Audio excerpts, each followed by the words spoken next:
Hello guys, good morning from Inspire Saigon. Today we have Julio, a chef like have a long experience. He's been in Saigon for quite some time. How long you been here in Saigon for? 7 years.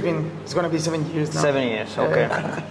Okay, the first question is about why you choose Vietnam. How you end up in this country? Well, hello everyone.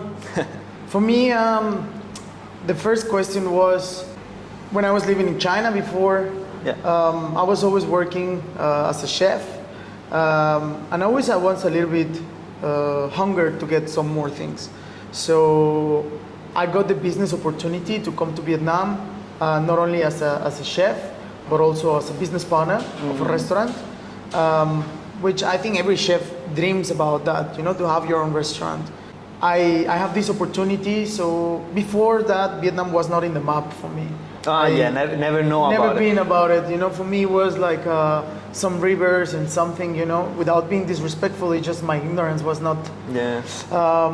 Then I came to Vietnam and I started to see was a very evolved city, you know. And I like the feeling that the Vietnamese people gave me here. So I decided to give a change in my life. And to give it a try, I guess. Yeah, to give it a try, to try new things. I was quite young, so I say, you know, why not? Back in then, I did a little bit of research of the country, and Vietnam, 2017, end of 2017, Vietnam was, I remember, was in the 33rd ranked grown economies in the world. So I say, okay, you know, it's a good opportunity for me to try. Was before my 30s, so I decided to do it. When I came here, I felt a lot of charm from people, and one of the things that caught me the most was the weather. And like warm weather. Yeah, because you know in Shanghai it's a little bit high, so sometimes during the winter you have snow. Transportation was a little bit. Yeah, if you don't like the winter, definitely like this is a good place. One of my reasons to be in Southeast Asia, especially, is like the weather. Yeah. Like I like the weather. You come from Mexico. Which city in Mexico you coming from? Mexico City. Mexico City. How's the weather? Similar or how? We are Bali. Mexico City has 2 volcanoes around. Yeah, so you know it's a micro weather. Yeah. All the year is 26 degrees. Okay. So it's very comfortable. Spring all year round. Spring all the year round. That's right. So when I came here, I felt that charm that reminds me home a little bit, and also that gives a feeling of people to be a little bit more relaxed, less tense. You know. Mm-hmm. I've been in different countries with the similar.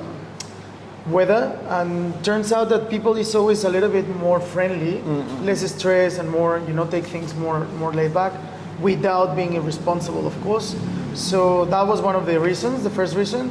And the second reason, I think, was the food, because Chinese food is amazing, you know, but can be a little bit too heavy sometimes. Bit oily. Too greasy, that's right. So when I came here and I started to see they cook a lot of fresh limes, fresh citrusness, herbs, fish. It reminds me a little bit back home.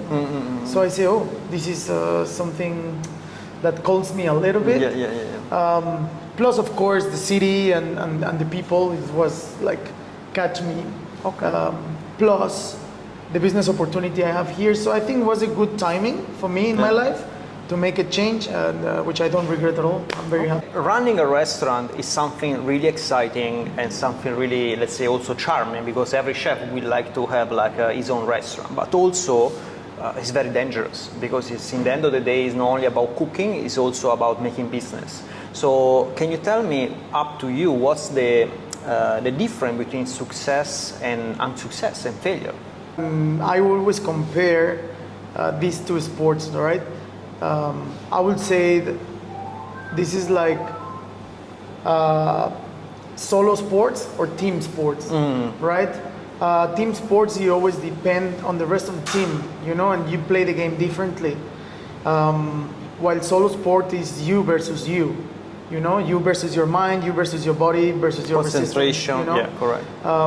I think the key of what makes the difference for success is consistency. You know, I always make this point very clear to my team, to my surrounding, to myself especially. Every time I wake up in the morning, consistency is the key. When you go to the gym, you're not gonna see changes if you're not consistent. You know, True. if you're making a diet, you making makeup, or you cut your hair. I think it's consistency is the key for changes in the life. Yeah. And if we apply this into work, that also will help you to be success, right? Yeah. Now, I think success. So also you think like a building, let's say in life you can do like a building habits, right? So they Correct. say, for example, every morning you wake up, let's say 6 a.m. and gonna work out 1 hour. In maybe 6 months time, you're gonna see some result. You apply the same strategy on business. Let's say you wanna build a healthy habit on the business itself. For example, every morning making checklists for your team, or every morning making like, I don't know, a meeting with your team. So that kind of idea, you mean? Yeah, exactly. I mean, these good habits, you know, at the end of the day, is a business, but we don't forget that we are working with people. Yeah.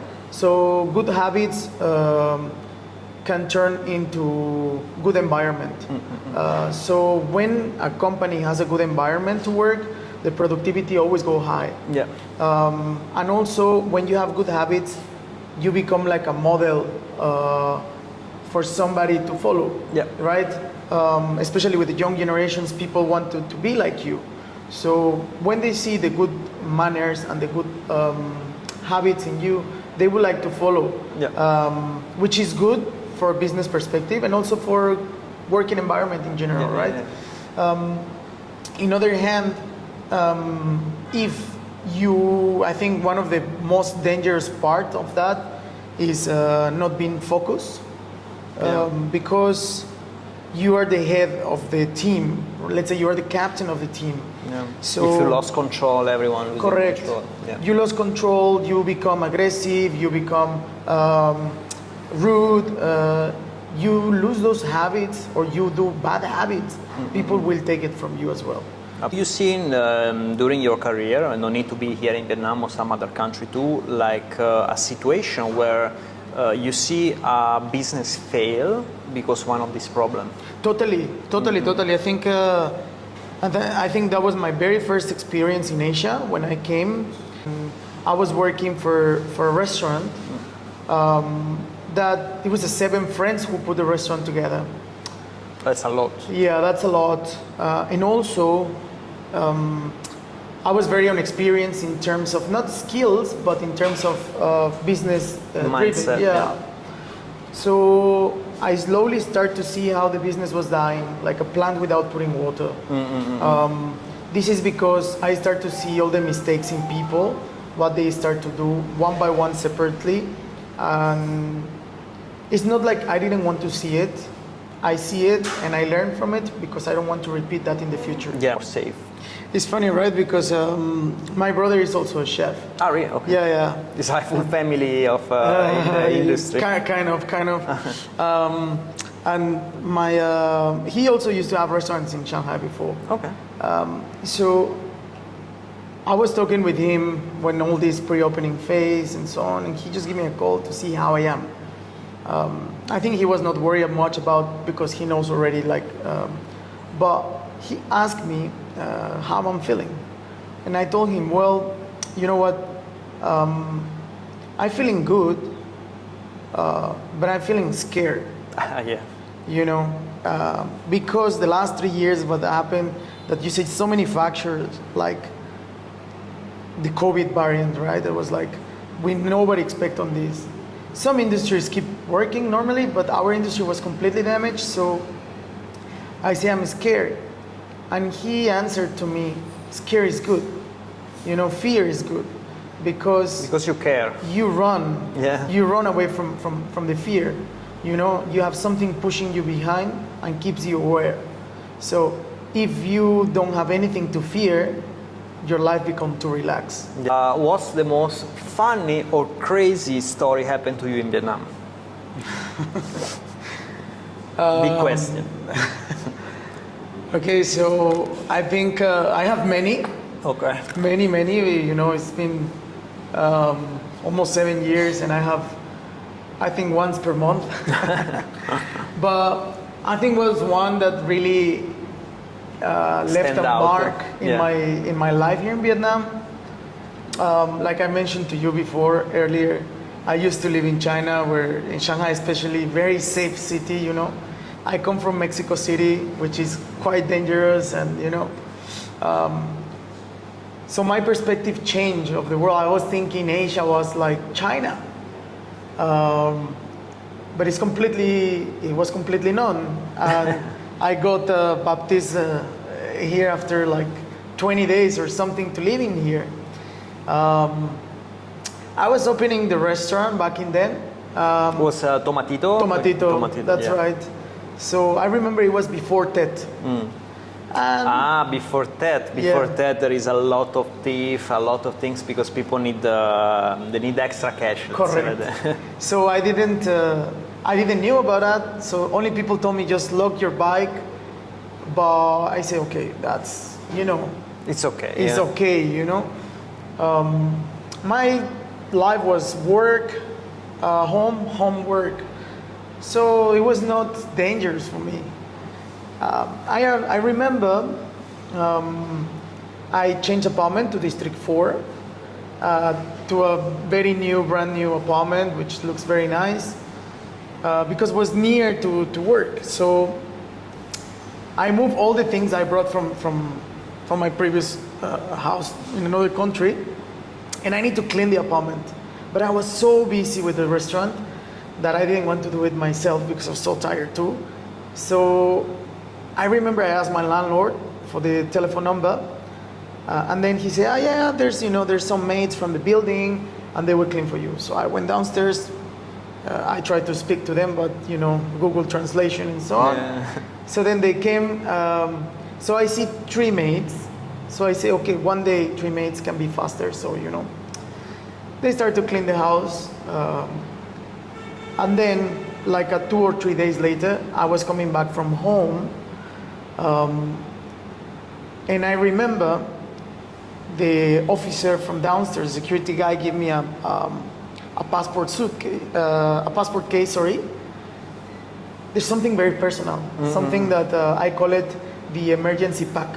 Yeah. So I have inside, I think I remember was like 8,000 euros, my passport, and some cards that my very personal belongings, right? Yes, yes, Mom's yes. letters, sister letters, and so on. So when I see he has this case, I was like, How it what? happened? Like something very, very personal taking your space. Like, what? So I come to see the case, and it was completely empty. So my heart just started to beat quick. First thing, my passport was there, but the second thing, it was like I got kind of a rage because my things was there. So I didn't understand what to do. Then I remember I went to the management office in the building, and I started to shout to them in Spanish. Of course, both of us didn't understand very well. Then somebody came to speak in English. Then I remember I went upstairs, and all of a sudden, there was only 3 people who came into my house because we have doors and security and everything. So it was these 3 maids, and when I turned around the building, it was there 3 of them sitting down eating. So I was Not like, even that smart. They no, stayed just sitting down eating, and I was like, what? So I remember I called them Yeah. to clean my house again, and they And then accepted. you lock them inside. Yes, I went inside, and I came upstairs, and then I remember I locked the door, and I tell to the people, I called the landlord, I called the police, I called everybody to Yeah, come. but you do a smart move actually. Yeah. Yes and no, because I didn't know how people will react to that, Sure. So one was guilty, but the other 2 not. So it was 2 versus 1, Yeah. So I start to say who was it.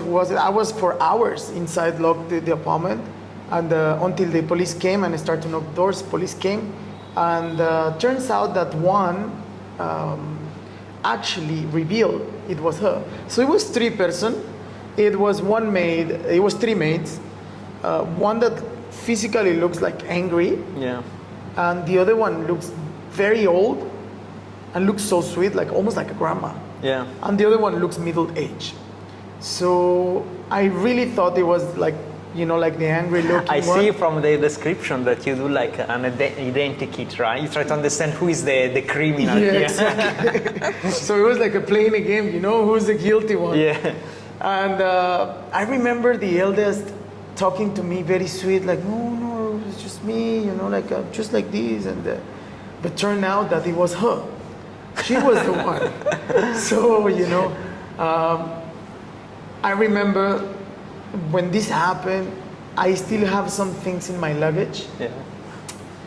And I want to leave the country, you know, because I said, you know what, I'm not happy here. I don't feel safe. This cannot be happening to me right now.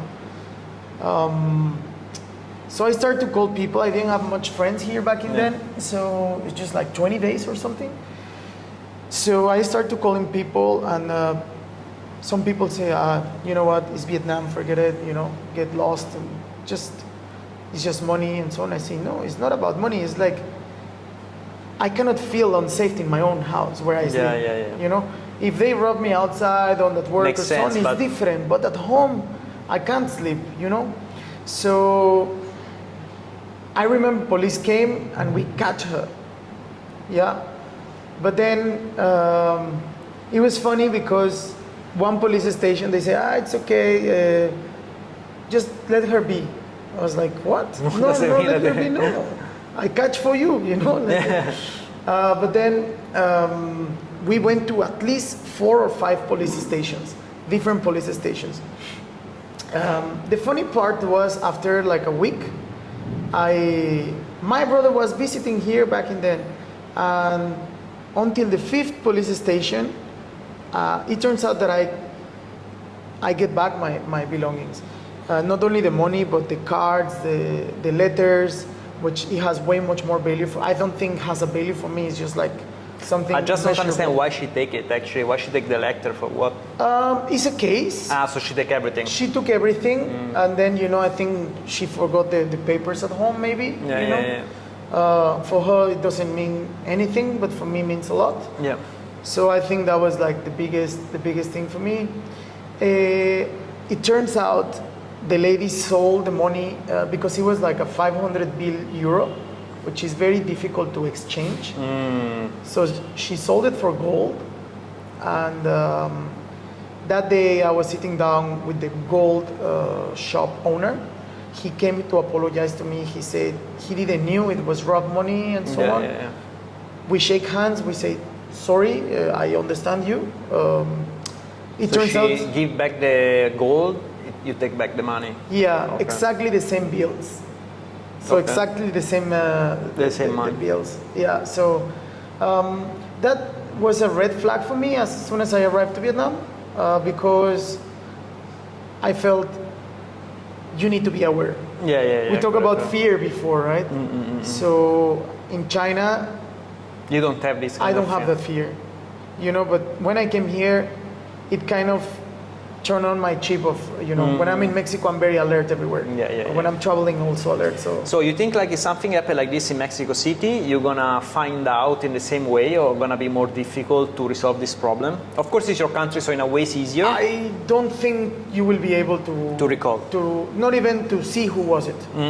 You know, the good thing of here is like the infrastructure, you know, to having a security camera, to having like it's so affordable because everything is produced here in Asia. So I think it's a good advantage to have been here, you know. Sure. Mexico City is getting better, but still I don't think challenging. it will be possible. No. To be honest, I didn't thought it was possible here. So it's something that, like I said, it was a red flag for me, but also a good sign. Yeah, to that see. is improving. So Exactly, they make to see. mistake, but we fix it, so it's okay. Let's move on. Correct. Like, you know, things can happen, but if you're consistent or persistent, maybe you can get it back. Okay, here in Vietnam, because you've been for a long time, right? You go from Tomatito, Mi Hotel, and now you have your own business in Mamacita, and so you can see different, like even like customer behavior. let's say a big spender, like here in Vietnam, a family or a single businessman from Vietnam, let's assume is a big spender. Who typically they are? Who they are? What I like to do is a value for money. Yeah. You know, value for money is very important because people who has a big acquisitive power, they will spend it anyways. You know, with or without you having something good for them or not. You know, they will spend it. Yeah. But important for me is give exactly what they are paying for. You know, some of the times people want to take advantage because they have money, but they forgot like they have money because they know how to take care of it. Yeah. You know, obviously sometimes they spend it like wrong, but you know, most of the times, you know, the way that it keeps money, it's is to taking care of, right? So in the restaurant you have a lot of people. So when I talk to people, I don't look at them into a money sign, you know.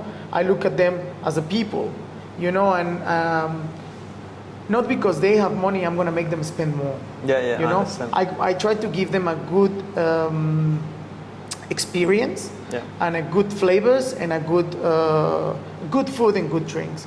You know, after that they will realize we are not trying to take out the money from them.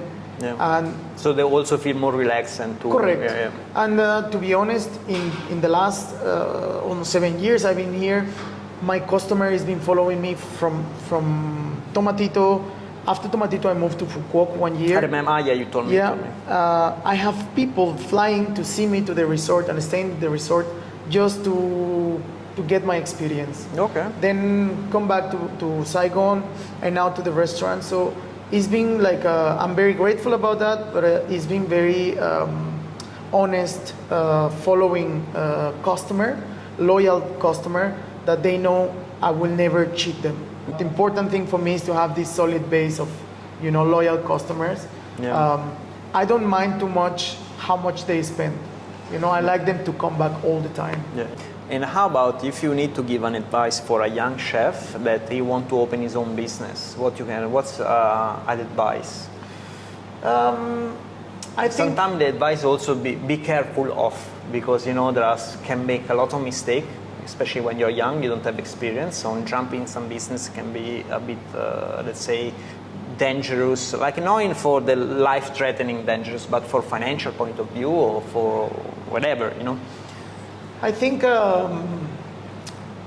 totally. First of all, like try to get some experience into as an employee. Yeah. You know, sometimes we wanted to be entrepreneurs too young, Too fast. Yeah. too fast, and then that comes with the lack of experience. Never is enough of experience, but never is too little. Yeah. You know. Never is the right time, I would say it, or never is wrong timing, right? But what I can say from my point of view is try to get as much experience as possible, be stable in one job. One of the things I've seen, and it's a common denominator problem here in Vietnam, is I used to hire a lot of people in the hotels, right? So when I read the CVs, it's like 1 year, 1 year here, 1 year here, and 1 year here. There is a lot of like changing position. Correct. Places. So that rotation for me is you cannot learn too much in 1 year or 6 months. But the one is also about the economy. I realize that happen only in economy. There are plenty of job opportunity because the economy here is booming in a way. Like there is a lot of new place happen.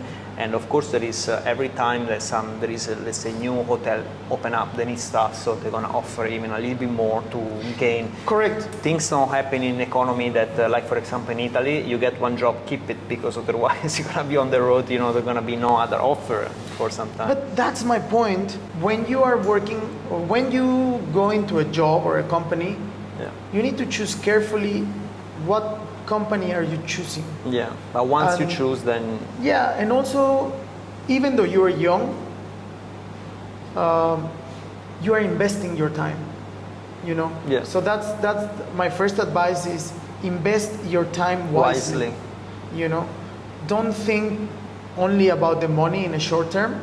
but think how you can get the experience versus the money. You will do it in one company. You know, that is my first advice. Yeah. Secondly, I will say once that you get, maybe you don't get the big points of money, as you say, new place open, you know, you change for this amount of money or so on, but try to get experience. Now is the time to get experience when you're young. Yeah. You know, later on, the money will come at some point. Yeah. You know, I wish for them the money come earlier, but in my life it was like that. You know, so first of all, second of all, when you do business, of course, there's always danger. You know, and that's part of the business. You know, you cannot win without risk. You know, I think after you learn from people, you know, try to get closer to people. I have many people that work with me here in Vietnam. Just few people is being close to me, to asking me why I took that decision, why I choose to do that, why I selling like this, why I price like that, and it's people who's been following me. So try to be more curious. You know, if you have the chance to work, it doesn't matter the nationality, but if you have the chance to work directly with the boss or the management, try to absorb as much information as you can. You know, ask questions, challenge questions, obviously respectfully, but challenge questions to try to understand more. Of course, you follow, but try to understand a little bit more about the business you choose. That's why I say it's very important to choose that company first. Yes. You know, and you will understand the first year, the second year, the third year, and the fourth year, which a company always have a curve, right? So the longer you understand a company, the more you will understand about the business they are doing. Then after that, you can apply it for your own business. Can be anything, you know, but don't try to understand the concept or the cooking or the flavors. Try to understand the model of business the company is running. The overall. Very good. Thank you so much for today, Julio. Thank you for coming by. Subscribe to Inspire Saigon and see you soon, next episode. Thank you. See you soon.